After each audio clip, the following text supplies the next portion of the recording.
Bonjour, aujourd'hui nous allons voir comment installer une distribution de rétro gaming sur un Raspberry Pi 4. Oui, cette petite machine a beaucoup de ressources et est largement assez puissante pour faire tourner tous ces vieux jeux que l'on pourrait utiliser, mais on n'a pas envie de brancher une console sur notre télé. C'est galère, il faut trouver des adaptateurs, etc. Donc là on va utiliser Batocera, vous le voyez, et je vous montre comment faire ça pas à pas.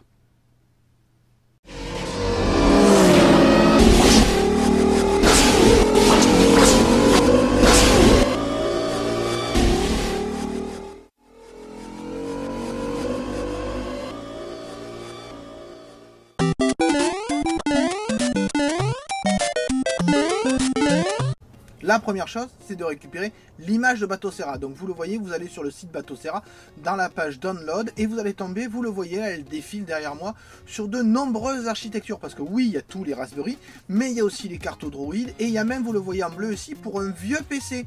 Oui, on peut l'installer sur un vieux PC. Bref, vous choisissez l'architecture que vous voulez, vous cliquez sur télécharger, et vous enregistrez l'image que vous voulez utiliser.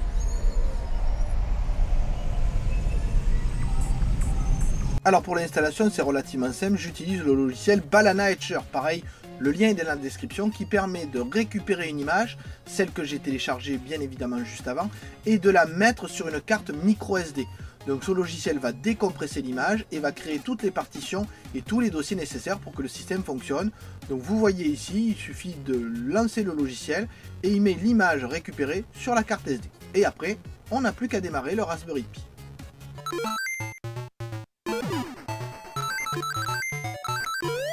Une fois que cette image est écrite sur la carte micro SD, vous voyez, je le prends, mon Raspberry Pi 4 avec ses deux prises mini HDMI, et je récupère la clé USB qui était un lecteur de carte micro SD. Je place la carte micro SD dans le Raspberry Pi 4, ensuite je branche dessus une sortie HDMI que je branche sur un boîtier de capture pour vous montrer les images de ce que donne Batocera. J'utilise aussi une manette type Super NES USB que je branche sur un port USB du Raspberry Pi 4. Ensuite je mets le courant, vous voyez que la diode rouge de courant s'allume et la diode verte aussi. Voilà ce que l'on obtient après le démarrage, c'est-à-dire un menu avec différentes consoles qui sont déjà montrées. Alors certes c'est le premier démarrage, mais je vais pouvoir configurer quelques trucs. Déjà première chose, je vais pouvoir configurer la manette. Oui, parce que pour être sûr que tous les boutons sont bien reconnus, c'est important de la configurer, et surtout le bouton Hotkey qui vous permet de sortir des jeux. Comme j'ai pas assez de boutons sur la manette, j'utilise, vous voyez, Select et Start en même temps. J'appuie sur les deux boutons et ça me fait un nouveau bouton pour pouvoir sortir des jeux pendant que je joue.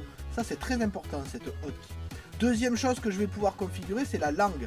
Donc je vais dans System Settings, c'est relativement simple, et je vais choisir langue française, ce qui me permettra d'avoir des menus en français, donc plus facilement compréhensible. Ensuite, pouvoir configurer le réseau, oui, parce que le Raspberry Pi 4 a un capteur Wi-Fi, il suffit, vous le voyez, de l'activer, et ensuite, si jamais, quand vous faites refresh, votre réseau 2,4 GHz n'apparaît pas, vous pouvez toujours le rentrer manuellement, ça a été mon cas. Je rentre d'abord le nom du réseau, ensuite vous le voyez, je rentre le mot de passe du réseau, donc c'est pas juste R, hein, bien évidemment, et ensuite je peux activer le Wi-Fi. Pour que tous ces changements se mettent en route, il faut bien évidemment redémarrer Batocera pour que 1 il passe en français, 2 il prenne la configuration de la manette, et 3 le Wi-Fi soit actif. Comment je vois que le Wi-Fi est actif? Juste en haut, je vois une petite zone qui montre que le Wi-Fi fonctionne. Je vais pouvoir jouer à un jeu, des jeux gratuits qui sont déjà préinstallés.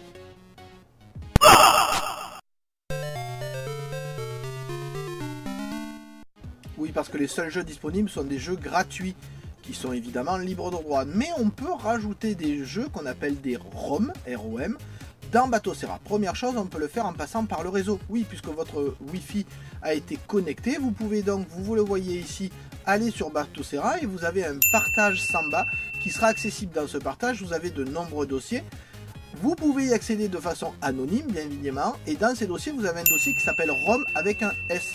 Et dans ce dossier ROM, vous avez tout un ensemble de dossiers qui correspondent aux consoles que Batocera peut émuler.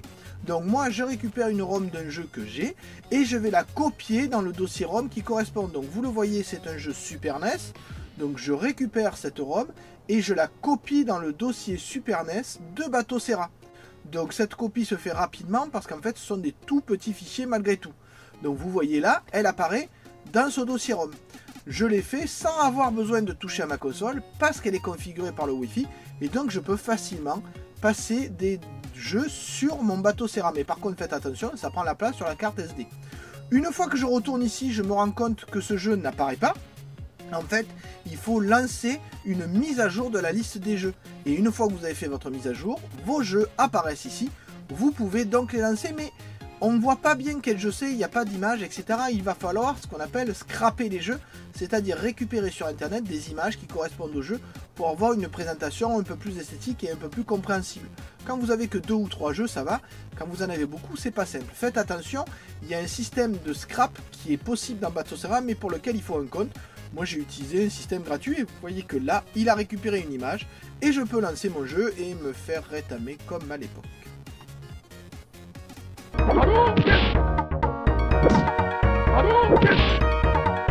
Alors c'est bien sympa de passer par le réseau, mais pour des gros fichiers comme des jeux de PS1 par exemple, ça va être difficile. On peut utiliser une clé USB. Vous voyez donc j'ai ici une micro clé USB de 64 Go qui va me permettre de copier des jeux. Donc première chose, je la branche sur mon ordinateur pour pouvoir la formater en FAT32.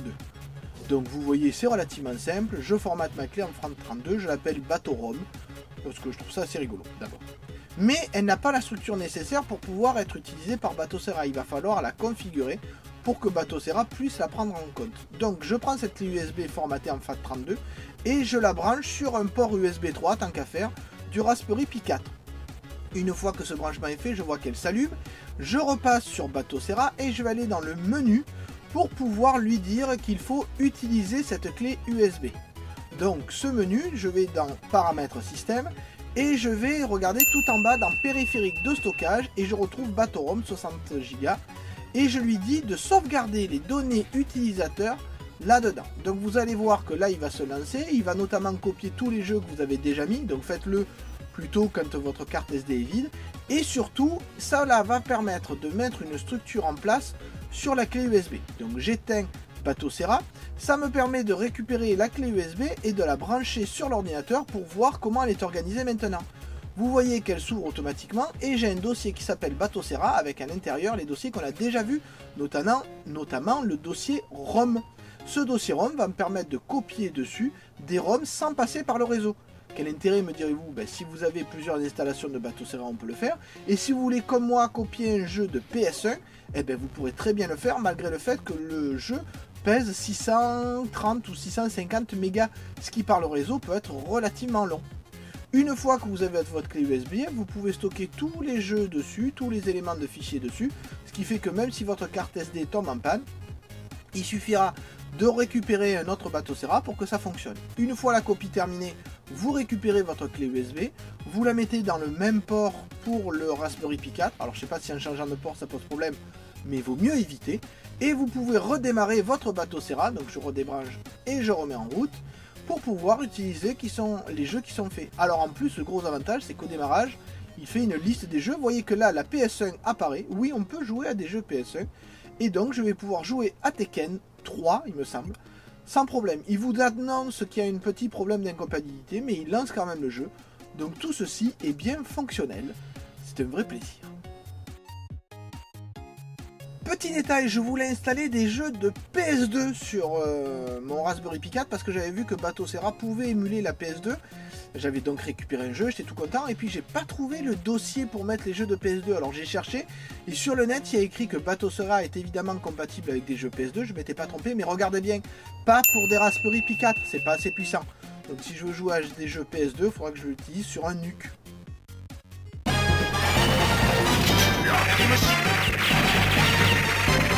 Vous l'avez vu juste avant, il peut y avoir ce qu'on appelle des problèmes de BIOS, savoir des jeux qui ne se lancent pas, comme par exemple sur Neo Geo. Donc c'est relativement simple à résoudre, il faut que vous alliez sur internet, vous récupérez votre clé USB que vous avez configurée pour Batocera, vous la branchez sur votre ordinateur, et vous allez chercher sur internet quel est le fichier qui vous manque. Le BIOS, c'est un petit fichier qui permet de lancer le jeu. C'est relativement simple, à partir de Google, vous allez trouver soit des BIOS complets, ce que je ne conseille pas, soit vous allez sur le site de Batocera et on vous donne carrément le nom du BIOS qui vous manque. Là par exemple je voulais lancer un jeu Neo Geo, Windjammer, et il se trouve que le BIOS n'était pas existant, donc je suis allé sur leur site, j'ai copié tout simplement le numéro qui donne ainsi que le nom du BIOS, je suis allé sur Google, je l'ai trouvé, je l'ai téléchargé, c'est un tout petit fichier qui est très rapide à télécharger, même pour moi qui n'ai pas la fibre, toujours pas, non. Il suffit Ensuite, de le copier dans le dossier BIOS de la clé USB. Donc cette copie se fait relativement rapidement. Une fois que c'est copié dans le dossier BIOS, attention, ne le mettez pas ailleurs, hein, mettez-le bien à la racine du dossier BIOS. Vous récupérez votre clé USB, vous le rebranchez sur votre bateau Serra, vous redémarrez bien évidemment votre Raspberry Pi 4 et il va prendre en compte ces changements, ce qui va vous permettre de lancer des jeux, notamment Neo Geo par exemple, sans aucune difficulté. Et vous voyez que là, vous n'avez plus le message d'alerte.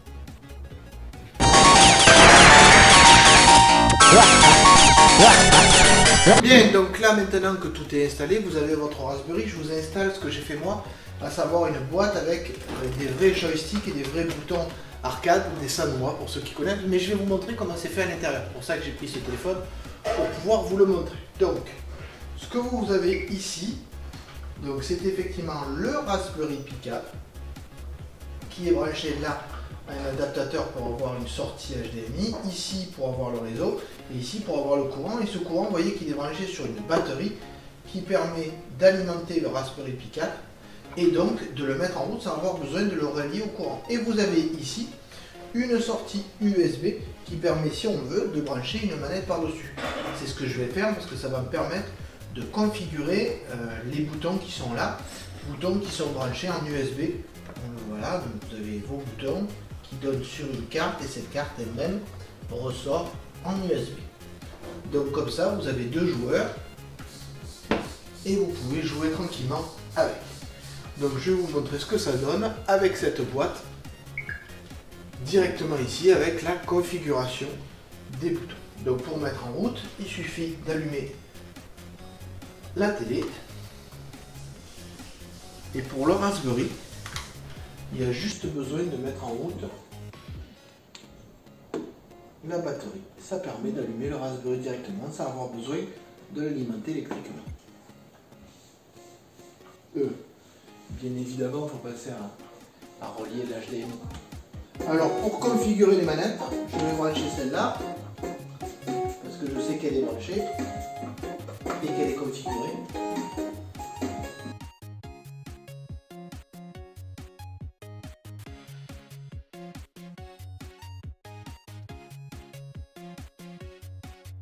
Voilà, il ne reste plus qu'à profiter de cette machine pour pouvoir jouer sur sa télé à des jeux rétro. J'espère que vous avez apprécié cette vidéo, au moins vous avez vu comment vous pouviez utiliser cette machine pour vous faire une petite console de jeux rétro. Je vais vous montrer comment faire cette boîte, si jamais ça vous intéresse, n'hésitez pas à me dire.